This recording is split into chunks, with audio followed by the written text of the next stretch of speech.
తమిళనాడులో పోలింగ్ కేంద్రాలను సర్వాంగ సుందరంగా తీర్చిదిద్దుతున్నారు. పచ్చటి తోరణాలు, పూలమాలల అలంకరణలతో వినూత్న ఏర్పాట్లను చేస్తున్నారు. ద్రావిడ సంస్కృతి ప్రతిబింబించేలా సర్వాంగ సుందరంగా తీర్చిదిద్దుతున్నారు. తిరువల్లూరులో పోలింగ్ కేంద్రం వద్ద ఏర్పాట్లను మా ఎడిటర్ రాజు లైవ్ లో అందిస్తారు. రైట్ రాజు, చెప్పండి. రైట్ ఏమన్నా మొత్తానికి తమిళనాడుకి సంబంధించి దాదాపు 234 అసెంబ్లీ స్థానాలకు సంబంధించినటువంటి పోలింగ్ రేపు జరగబోతుంది. పోలింగ్కి సంబంధించి అన్ని ఏర్పాట్లను కూడా ఎన్నికల సంఘం చేసినటువంటి పరిస్థితి. ప్రస్తుతం మనం తిరువల్లూరు జిల్లాలో ఉన్నటువంటి ఒక పోలింగ్ సెంటర్ దగ్గర. అసలు పోలింగ్ సెంటర్ అంటేనే ఇన్ జనరల్గా ఎలా ఉంటుందంటే సరైనటువంటి సౌకర్యాలు కూడా కొన్ని పోలింగ్ సెంటర్స్లో ఉండేటటువంటి పరిస్థితి ఉంటుంది. అప్పటికప్పుడు వాటర్ని సప్లై చేయడం కావచ్చు, లేకపోతే వచ్చినటువంటి వాళ్ళకి ఎండ తగలు కూడా చేసేటువంటి పరిస్థితి. కానీ ఇక్కడ మనం చూస్తే చాలా సర్వాంగ సుందరంగా, అంటే ఇక్కడ ఏదో ఒక పెళ్లి జరుగుతుందేమో అనేటటువంటి ఒక రకమైనటువంటి పరిస్థితి ఇక్కడ మనకు కనిపిస్తుంది. సో విజువల్స్లో చూస్తున్నాం ఒక గంపలు, అంటే ఒక గంపల్లో పూలను తయారు చేసి ఇది ఒక సెల్ఫీ పాయింట్ లాగా ఇక్కడ ఏర్పాటు చేసినటువంటి పరిస్థితి. సో ఇక్కడ నుంచి మనం కానీ చూస్తే పక్కన ఇది మొత్తం కూడా, అంటే ఈ పోలింగ్ సెంటర్కి సంబంధించి మొత్తం కానీ మనం కానీ చూస్తే మొత్తం తోరణాలు కట్టారు. అంటే పెళ్ళికి ఏ విధంగా తోరణాలు అయితే ఉంటాయో సో ఆ విధమైనటువంటి తోరణాలు కట్టినటువంటి పరిస్థితి. సో విజువల్స్లో చూస్తున్నాం. వచ్చేటటువంటి వాళ్ళు ఎవరికి కూడా ఎలాంటి ఇబ్బంది లేకుండా ఓటర్లంతా తమ ఓటు హక్కును ఒక ఆహ్లాదకరమైనటువంటి వాతావరణంలో వేయాలి అనేటువంటి ఉద్దేశంతో ప్రస్తుతానికి ఇక్కడ ఈ తోరణాలని కట్టినటువంటి పరిస్థితి. సో ఇక్కడ చూడొచ్చు మొత్తం కూడా, అంటే ఇక్కడేమో అంటే ద్రవిడ సంస్కృతి, అంటే ముఖ్యంగా తమిళనాడు అంటేనే ద్రవిడ సంస్కృతికి నిలయం. సో ఇక్కడ చూస్తే మనం ఇక్కడ కొబ్బరి మట్టలతోటి ఏ విధంగా ఒక డిజైన్ లాగా తయారు చేశారు. అలాగే ఇక్కడ చూస్తే మనం ఆ బుట్టల్లో పూలని, అంటే మొత్తం కూడా ఒక బుట్ట ఏర్పాటు చేసి బుట్టల్లో పూలను పెట్టినటువంటి పరిస్థితి. సో ఈ విధంగా మొత్తం కూడా ఒక సుందరంగా మొత్తం చెట్లతోటి, అంటే బయట నుంచి తీసుకొచ్చినటువంటి కొన్ని మొక్కలతోటి కూడా ఇక్కడ ఏర్పాట్లు చేసినటువంటి పరిస్థితి. అంతేకాకుండా ఇక్కడ చూడొచ్చు ఇవన్నీ కూడా ఇక్కడ ఉన్నటువంటి లోకల్ సంస్కృతిలో భాగం. చిలకలు, వీటిని కూడా ఒక రకమైనటువంటి చిలకలను తయారు చేసి ఇక్కడ దీన్ని డిజైన్ చేసినటువంటి కాకుండా ఓటర్ తమ ఓటు హక్కును ఒక ఆహ్లాదకరమైనటువంటి వాతావరణంలో చేయాలి అనేటటువంటి ఉద్దేశంతో ఇక్కడ ఏర్పాటు చేశారు. అంటే మొత్తం కూడా గంపలతోటి వెదురు బుట్టల్ని అల్లి సో వాటితోటి ఇంత అద్భుతంగా తయారు చేసినటువంటి పరిస్థితి. ఇది ఒక పోలింగ్ సెంటర్, అంటే మనకు చెప్పడానికి కూడా చూడడానికి కూడా కాస్త వింతగా ఉంది. ఎందుకంటే ఈ విధంగా పోలింగ్ సెంటర్స్ని నాకు తెలిసి ఎక్కడ ఇంతకుముందు చేసినటువంటి పరిస్థితి లేదు. బెలూన్స్ తోటి తయారు చేస్తారు, లేకపోతే క్లాతులతో తయారు చేసినటువంటి పోలింగ్ సెంటర్స్ ఉన్నాయి. కానీ ఆయా ప్రాంతాలకు సంబంధించినటువంటి సంస్కృతిని ప్రతిబింబించేలాగా ఇది చూస్తే మనం మొత్తం కూడా ఇది ఒక కొబ్బరి చెట్టును తీసుకొని, కొబ్బరి ఆకు తీసుకొని, సో ఈ కొబ్బరి ఆకుతోటి ఏ విధంగా దీన్ని ఒక డిజైన్ లాగా తయారు చేశారు అనేది ఇక్కడ మనం చూడొచ్చు ఈ విజువల్స్లో. సో అలాగే పోలింగ్ సెంటర్స్ కానీ చూస్తే, సో పోలింగ్ సెంటర్ లోపల కూడా అంటే చాలా అద్భుతంగా ఇక్కడ తయారు చేసినటువంటి పరిస్థితి. సో ఇక్కడ చూడొచ్చు మనం, ఇది ఒక పోలింగ్ సెంటర్ ఇది. సో ఇది పోలింగ్ సెంటర్ ఎంట్రన్స్.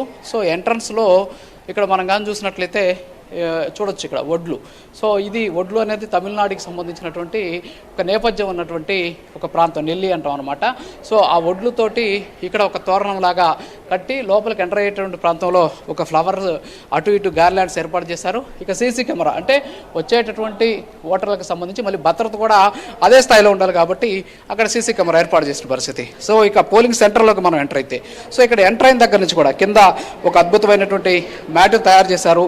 సో ఇక్కడ కూర్చున్నటువంటి వాళ్ళకి ఇక్కడ మళ్ళీ ఈ కొబ్బరి మట్టతో ఏర్పాటు చేసినటువంటి ఈ డిజైన్ కూడా మనం చూడొచ్చు. అంటే మొత్తం కూడా ఒక పల్లె సంస్కృతి, ఒక ద్రవిడ సంస్కృతి వెల్లివిరిసే విధంగా వీళ్ళు ఇక్కడ తయారు చేసినటువంటి పరిస్థితి ఉంది. సో మొత్తం కూడా ఈ గదంతా కూడా మనం చూస్తే, సో గదిలో ఇప్పటికే ఆల్రెడీ పోలింగ్ సిబ్బంది వచ్చారు, తమ పనుల్లో వాళ్ళు నిమగ్నమై ఉన్నటువంటి పరిస్థితిని కూడా మనం చూస్తూ ఉన్నాం. సో ఇక్కడంతా కూడా కొబ్బరి మట్టలతో దీన్ని తయారు చేసినటువంటి సిచ్యువేషన్ ఉంది. సో ఇంకా విచిత్రకరమైనటువంటి విషయం ఏంటి అంటే పోలింగ్కి సంబంధించినటువంటి కంపార్ట్మెంట్.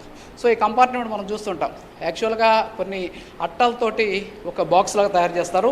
ఇది చూస్తే వెదురు మొక్కలతోటి, అంటే వెదురు బొంగులతోటి తయారు చేసినటువంటి ఇది పోలింగ్ కంపార్ట్మెంట్ అనమాట. ఇక్కడికి వచ్చినటువంటి వాళ్ళు ఇక్కడ ఓటేసేటటువంటి పరిస్థితి అనమాట. సో ఈ విధంగా తయారు చేస్తారు. వాస్తవంగా అయితే ఇలా ఉంటుంది ఓటింగ్కి సంబంధించినటువంటి కంపార్ట్మెంట్కి సంబంధించి దీంతో కంపార్ట్మెంట్ తయారు చేస్తారు. కానీ అలా కాకుండా, అంటే ఇలా ఉంటుంది అనమాట ప్రతి పోలింగ్ సెంటర్లో. కానీ ఇక్కడ మాత్రం అలా కాకుండా ఇక్కడ దీన్ని తయారు చేసినటువంటి పరిస్థితి. సో వచ్చినటువంటి వాళ్ళు ఇక్కడికి వచ్చి కంపార్ట్మెంట్ లోపలికి వచ్చి ఓటు హక్కును వినియోగించుకునే విధంగా చర్యలు కూడా తీసుకున్నటువంటి పరిస్థితి. సో మొత్తం కూడా అంటే ఇదంతా కూడా ఒక సంస్కృతిని ప్రతిబింబించే విధంగా ఇక్కడ ఈ పోలింగ్ సెంటర్స్ సెంటర్స్ని ఏర్పాటు చేసినటువంటి పరిస్థితి. సో పోలింగ్కి సంబంధించినటువంటి సామాగ్రి అక్కడ చూడొచ్చు మనం. ఈవీఎం కావచ్చు, అంతేకాకుండా వీవీప్యాట్ కావచ్చు, ఆల్రెడీ పోలింగ్ సెంటర్స్కి చేరుకున్నటువంటి పరిస్థితి ఉంది. అలాగే పోలింగ్ సిబ్బంది కూడా ఇక్కడికి చేరుకొని తమ పనుల్లో వాళ్ళు నిమగ్నమైనటువంటి సిచ్యువేషన్ అయితే ఉంది. సో పోలింగ్ కేంద్రాలు అనేవి గతంలో ఎలా ఉండేవి అంటే ఏదో అరకొర వసలతోటి ఉండేవి. కానీ ఇప్పుడు ఓటింగ్కి చాలా వరకు కూడా అంటే ఓటర్లో ఒక చైతన్యం నింపేటటువంటి ప్రయత్నం చేస్తూ ఉండడంతో ప్రతి ఒక్కరూ తమ ఓటు హక్కును వినియోగించుకోవాలి అంటే ఈ విధమైనటువంటి ఏదో ఒక వినూత్నమైనటువంటి పద్ధతుల్లో పోలింగ్ సెంటర్స్ని ఏర్పాటు చేయాలి అనేటటువంటి ఒక ఉద్దేశంతో ఇక్కడ వీటిని తయారు చేసినటువంటి సిచ్యువేషన్ ఉంది. సో ఇక్కడ వీళ్ళంతా కూడా ఎలక్షన్ సిబ్బంది వీళ్ళంతా కూడా ఏర్పాట్లు చేస్తున్నారు, తమ ఏర్పాట్లలో నిమగ్నమై ఉన్నటువంటి పరిస్థితి. సో చూడొచ్చు మనం ఎవరెవరు ఇక్కడ అభ్యర్థులు ఉన్నారు అనేది ఇక్కడ మనం చూడొచ్చు.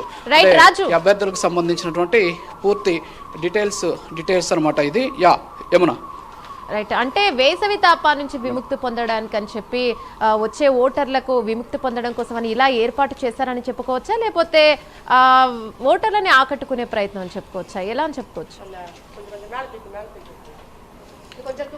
అంటే ఇది ఓటర్లని ఆకట్టుకోవడం. ఎందుకంటే ఓటింగ్ పర్సంటేజ్ను పెంచాలి అంటే ఒక ఆహ్లాదకరమైనటువంటి వాతావరణం తయారు చేయాలి. ఎందుకంటే గతంలో మనం చూస్తే ఓటింగ్ పర్సంటేజ్ చాలా వరకు తగ్గుతుంది. ఓటింగ్ పర్సంటేజ్ తగ్గకుండా ఉండాలి అంటే గత టెక్నాలజీని వాడుతుంది, especially election commission of India. ఏంటి అంటే ఏ పోలింగ్ సెంటర్స్లో ఎంతమంది క్యూ లైన్లో ఉన్నారు అనేది ఒక యాప్ ద్వారా, స్వీప్ అనేసి ఒక యాప్ ఉంటుంది. సో ఆ యాప్ ద్వారా తెలుసుకునే ప్రయత్నం చేస్తున్నారు. అంటే ఇంటి దగ్గర నుంచి ఓటరు బయలుదేరితే ఎంత టైం లోపల ఇక్కడికి వచ్చి ఓటేసేందుకు ఎంత టైం పడుతుంది అనేటటువంటి క్యాలిక్యులేట్ చేసి కూడా చెప్పినటువంటి పరిస్థితి. సో పోలింగ్ సెంటర్కి వెళ్తే ఎండ ఎక్కువగా ఉంటుంది, మీరు చెప్పినట్టు వాటరు సమస్యలు ఉంటాయి అనేది కాకుండా ఇది ఒక మాన్యుమెంట్ లాగా అనమాట. అంటే ఇది ఒక రకంగా చెప్పాలంటే ఒక అద్భుతమైనటువంటి తీర్చిదిద్దినటువంటి పరిస్థితి. అంటే వచ్చినటువంటి వాళ్ళు కూడా చాలా ఇంట్రెస్ట్గా ఇక్కడికి తమ ఓటు హక్కును వినియోగించుకోవాలి అనేటటువంటి ఉద్దేశంతో ఇది తయారు చేసింది. ఇదేదో కేవలం ఒకటి కాదు, సో అన్ని పోలింగ్ సెంటర్స్ పరిస్థితి ఇదే. అంటే ఇక్కడ మనం ఉన్నటువంటి పోలింగ్ సెంటర్ ఏదైతే ఉందో ఈ పోలింగ్ సెంటర్ దగ్గర మొత్తం కూడా ఇలాగే తయారు చేసినటువంటి సిచ్యువేషన్ ఉంది. సో మొత్తం లోపల చూడొచ్చు మనం, పోలింగ్ కంపార్ట్మెంట్ కావచ్చు, అలాగే అక్కడ ఏర్పాటు చేసినటువంటి అరటి మట్టలతో తయారు చేసినటువంటి ఇది కావచ్చు. సో ఇవంతా కూడా వచ్చేటటువంటి ఓటర్లను ఆకట్టుకోవడం కోసం ఏర్పాటు చేసినటువంటి ఒక పెద్ద వ్యవస్థలాగా కనిపిస్తుంది. అంటే గతంలో కూడా మనం చూసాం పింక్ పోలింగ్ స్టేషన్స్ అని, అంటే మహిళలకు సంబంధించినటువంటి పోలింగ్ స్టేషన్స్ గతంలో మనం చూసాం. ఆ పోలింగ్ స్టేషన్స్ ఎలా ఉండేవి అంటే బెలూన్స్ తోటి తయారు చేసేసి ఒక చోట ఒక రకమైనటువంటి ఏదైతే ఒక సెల్ఫీ పాయింట్ లాగా ఏర్పాటు చేయడం కావచ్చు. అంతేకాకుండా ఓటర్లు వచ్చి తమ సెల్ఫీ తీసుకొని నేను ఓటు హక్కు వినియోగించుకున్నాను, మరి మీరు వినియోగించుకున్నారా లేదని చెప్పేటువంటి ప్రయత్నం. కానీ ఇదంతా కూడా ద్రవిడ సంస్కృతి వెర్లివిరిసేటటువంటి ఈ ప్రాంతంలో ఇలాంటి ఈ రకమైనటువంటివి తయారు చేయడం, అంతేకాకుండా ఈ రకమైనటువంటి పోలింగ్ సెంటర్స్లో ఏర్పాట్లు చేయడం అనేది నిజంగా ప్రతి ఒక్కరిని కూడా ఆకట్టుకుంటూ ఉన్నటువంటి పరిస్థితి. సో పోలింగ్ ఇది చూస్తున్నాం మనం. వాస్తవంగా ఇది వచ్చేసి మొత్తం వెదురు చెట్టుకి సంబంధించినటువంటి వెదురు పుల్లలతో తయారు చేసింది. అంటే ఒక రకంగా చెప్పాలంటే సంస్కృతిని ప్రతిబింబించే విధంగా వాళ్ళు ఇక్కడ తయారు చేసినటువంటి సిచ్యువేషన్. సో ఓవరాల్గా చూస్తే తమిళనాడులో పోలింగ్ పర్సంటేజ్ని పెంచడం కోసం ఏర్పాటు చేస్తున్నటువంటి ఏర్పాట్ల భాగంగా ఇలాంటి పోలింగ్ సెంటర్స్ చాలా వరకు కూడా ఏర్పాటు చేస్తున్నారు. దాదాపు 70,000 పైచులకు పోలింగ్ సెంటర్స్లో ప్రస్తుతానికి మంచి ఏర్పాట్లు కూడా చేస్తూ ఉన్నటువంటి పరిస్థితి. మిగతా పోలింగ్ సెంటర్స్ కూడా మన ప్రైమ్ నైన్ టీం తమిళనాడులో తిరుగుతుంది. సో అక్కడ ఉన్నటువంటి ఇతర పరిస్థితులు కూడా ఎప్పటికప్పుడు అప్డేట్ చేసేటువంటి ప్రయత్నం చేస్తాం. ఏమన్నా రైట్, థ్యాంక్ యూ రాజు.